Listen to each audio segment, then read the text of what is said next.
Hello everyone, welcome to the lecture on ICT and poverty reduction. This lecture is a part of your paper on development communication. In this module, we will discuss the role of ICT in poverty reduction. ICT plays an important role in every sector of development, be it health or agriculture.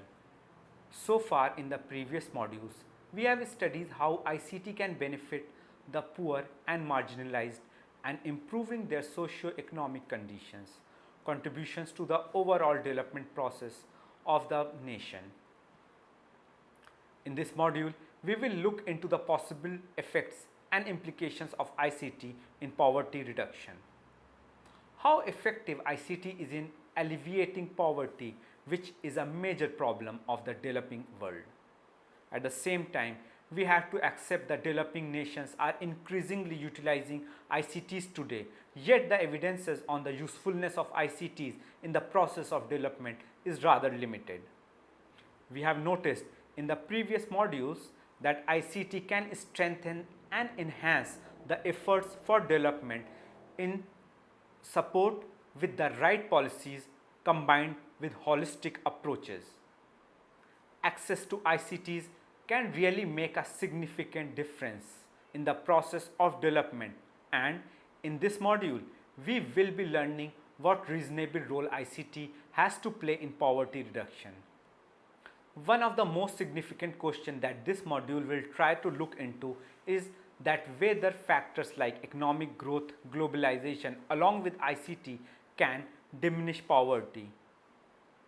It is also to be seen here that whether the approach of technology as a solution to poverty reduction considers the social structures that basically defines access to new media and its influences and connections between ICT and poverty reduction. Here the central question is whether ICT remains sidelined in the broader outlook of financial and social notions of poverty.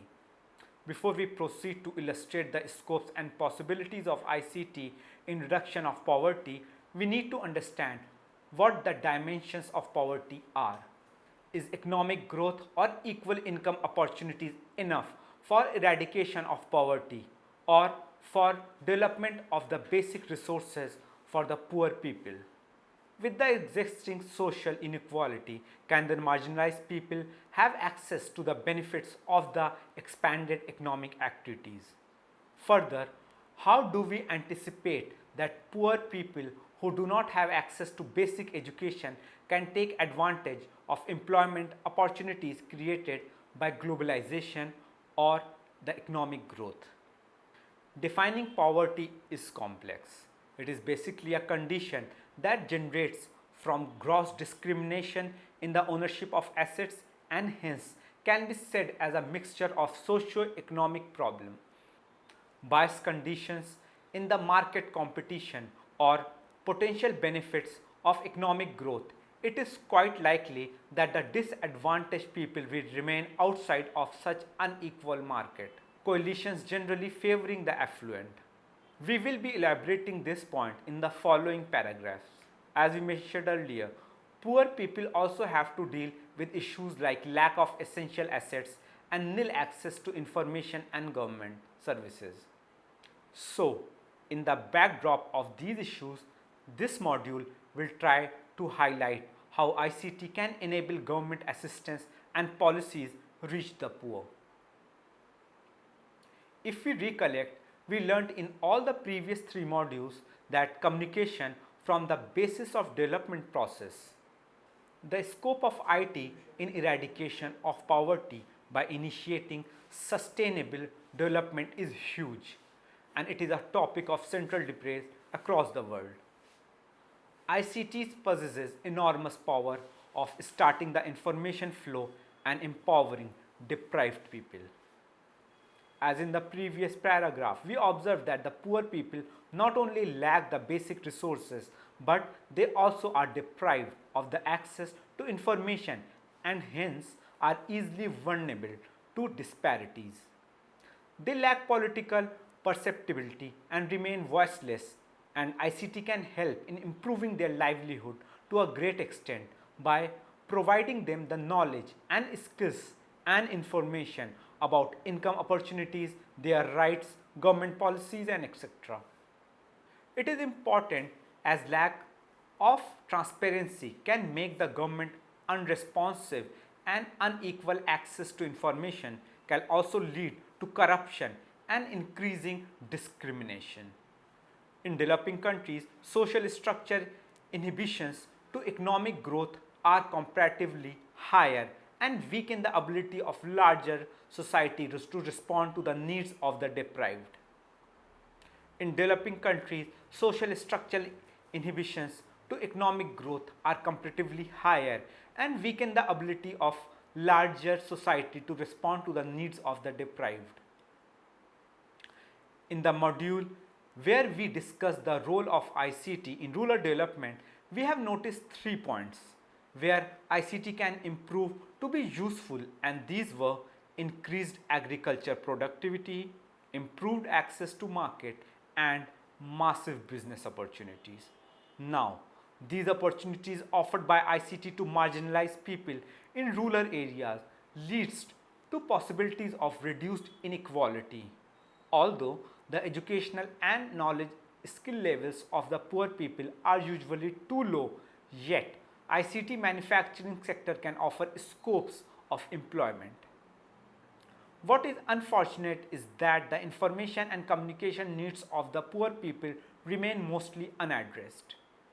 Considering the disadvantaged position, the poor people have to deal with a number of challenges for their daily existence, and that they are left with little time to assert their privileges to government schemes and services.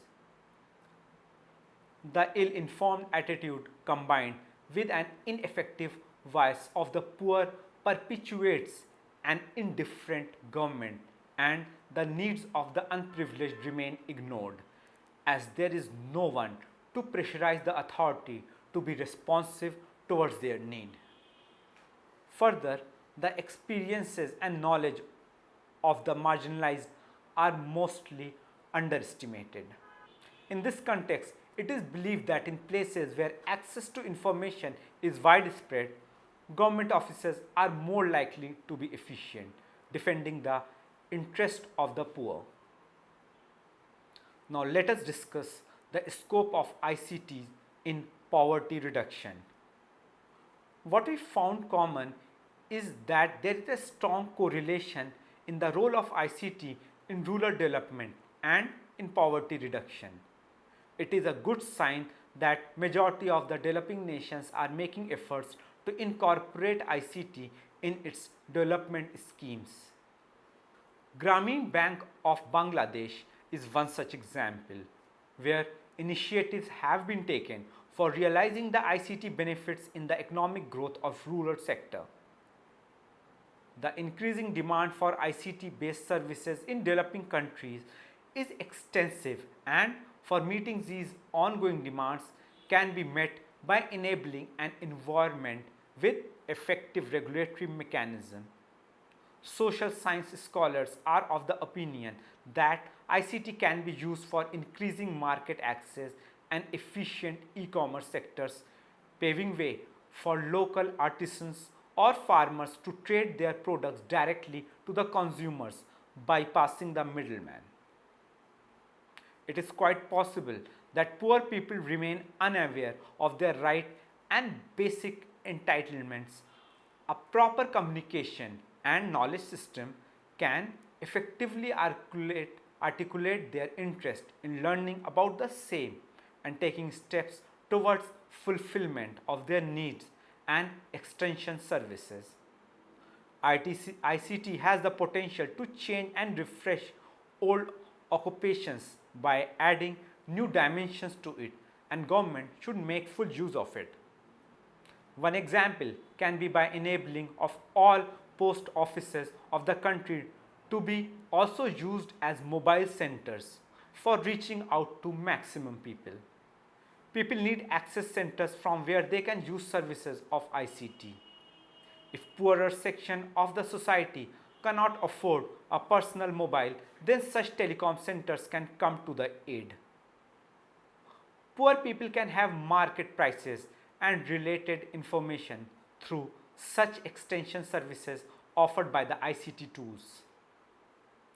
With the help of mobile phones, a poor villager can call someone living in distant place and have updated information about anything associated with their livelihood like health, agriculture or employment. ICT helps in opening up the limited boundaries of deprived people. The more exposure they have about the larger world, the more they become aware of their condition, which in turn becomes an opportunity for asserting their basic rights. People of rural areas can have information about possible work prospects in urban areas, minimum wages, etc. We have an idea that people from rural areas migrate to urban areas for employment, and such prior information can avert the chances of exploitation. From the discussion till now, we gather that a constant change is occurring in the field of information and communication technology. In this context, a distinction should be made particularly of the sectors of ICT usage, that is, direct use and indirect use of ICT for poverty reduction. The first being the category where ICT applications are vastly used through the process of digitalization. The first category includes the amalgamation of ICT into any existing activity which it can either enhance or possibly alter as well. It can make the task easier or improve the quality and reducing the usage cost significantly. Like e-governance, e-health, e-learning are some of the examples of this first category. However, the direct usage of ICTs like computers and internet by the unprivileged and poor people is rather more restricted. Secondly, the other category is where ICT use can generate some new activities which did not exist beforehand. Computer training, manufacturing of computer software, selling of computer or mobile related services fall under the second category. It basically implies creation of new revenue generating options. This distinction is relevant as it clearly specifies that the scopes and impacts are different between direct and indirect use of ICT. From these examples, we draw the relation between ICT and power reduction. Technology has the scope of impacting the lives of poor, but with time, the poorer section are also becoming active users of ICT themselves, influencing the direct impact. ICTs can be used in many ways for improving the socio-economic conditions of the poor and has direct link with economic growth. ICT used by the government for the development of the poor comes under the broader development context. The impact of ICT is different when used in terms of economic improvement and social improvement. Now let us look the approach of ICT in poverty reduction and its strength and weakness at the same time. So far we observed that the critical component of eradication of poverty is increasing information and communication flow. But an important question that arises here is, does improving information flow sufficient enough to eradicate poverty? What we can state here from the previous observation is the communication flow is a necessity, but it may not be sufficient condition for the development of poor. For instance, a rural farmer who may have information access about the current market price for his products, but he still may be unable to get his share of profit because of the existing unequal power relations, or he might not be able to deliver the goods on time because of poor road infrastructure. These are all challenges that hinder the process of development, and hence initiatives from all sectors must be taken by the government. In one of the earlier sections, we talked about the multidimensional concept of poverty. Now, turning to this point again, if we try to understand it in simple economic terms, then poverty eradication is directly associated with increase in daily income. But poverty reduction is more than solving the economic issue. As enhanced livelihood with equal health, information, education, and skills combined with freedom to voice their opinions and have complete power over their own lives also constitute to the eradication of poverty. There are a number of ways through which ICTs are enabling rural productivity. It is hardcore truth that in rural contexts ICTs are not able to provide much employment scopes of direct revenue benefits. We need to understand that ICT itself is not like any other labor intensive manufacturing sector creating substantial employment for the rural masses. So far, an overall analysis of the effect of ICT in poverty reduction, its impact in terms of and productivity in agriculture or other rural economic activities needed to be evaluated. Now, let us look at the strengths of ICT as a tool for poverty eradication. The potential influence of ICT in eradication of poverty can be found at micro, intermediate, and macro levels. We will be discussing all these three levels in the coming up paragraph and with small examples to give you a clear idea. ICT use at the micro level means the poor having access to ICT and are used directly by them for addressing their needs right from economy to opinion expression. ICTs allow improved business efficiency and also global connectivity with the lower cost of information. The point about the impact of ICTs on agriculture productivity implies that access to productive resources is required for being able to employ the increased information and knowledge. For example, one can have information about weather conditions, but it is only applicable to those who have the land resources and not to those who sell their labor power. So, here is a downside of ICT that it is not applicable everywhere. Yet, this one aspect does not limit the scopes of ICT in the upliftment of the marginalized people. In this regard, every rural farmer might not have access to ICT and might not know how to use it. So, agricultural extension agents can come to the rescue of farmers, informing them about global knowledge of crops, irrigation, pesticide, etc., relevant for improving their productivity. Through ICTs, the local government can get information about the requirement of the poorest and communicate such needs to be concerned levels of the government. In rural areas, teachers can get exposed to newer ways of teaching and learning materials and share the ideas with the needy children. These are all examples of ICT impact in the intermediate level, benefiting those who do not have direct or personal access. Lastly, at macro level, ICTs can help civil society groups or the non-government agencies to mobilize and address the needs of the people and share with similar agencies working elsewhere. It will collectively help in developing a bigger movement with shared information and strategies leading to transparent market governance and innovation of social and economic reforms for the poor people. So, what we learned from the earlier mentioned points is that no matter in what level or in what ways ICT are used, it is eventually helps in the development of the marginalized section and promoting rural finance.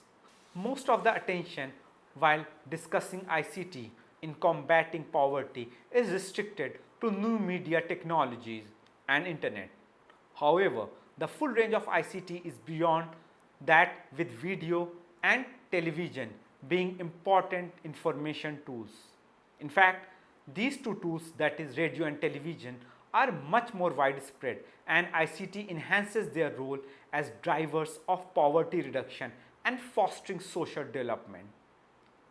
Now let us look at the weakness of ICT as a tool for poverty eradication.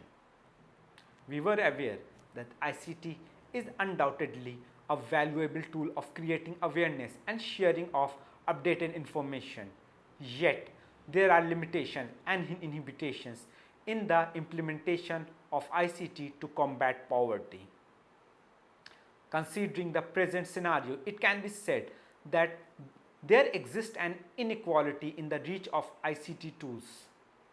The risk remains with the rich having greater access to ICT and knowledge economy, and the poorest remaining excluded of all such benefits. Such digital divide may perpetuate the already existing discrepancies in finance, skills privileges, and other sectors of social growth. To reduce the disparities, the technology must be deployed where information is made possible to the poor, make their voices heard effectively, and make the functioning of government transparent. Poor and less educated or illiterate, especially women, find it difficult, comparatively difficult, or might face constraints in using ICTs. Rural areas are also characterized by gender discrimination, and women in such areas might not be able to pay for accessing ICT tools as they lack funds and may not have control over the household income or expenditure. Hence, what we see here is that ICTs have limitations, and it is useful to those who have the access and knows how to make full use of it. Despite of all these weaknesses, ICTs offer scope of information availability and a number of remedial approaches for meeting the challenges and needs of the poor. Promoting the access of ICT among the poor in far off areas would require the initiative by government and its allied partners. It is unfortunate that because of economic and technical weaknesses, the rural marginalized people are the last to have access to the ICT infrastructure and services in a developing country. What is understood from the previous mentioned two statements is that the role of making ICT a vital tool for empowering of the poor and eradication of poverty is to be addressed by the government and concerned authorities.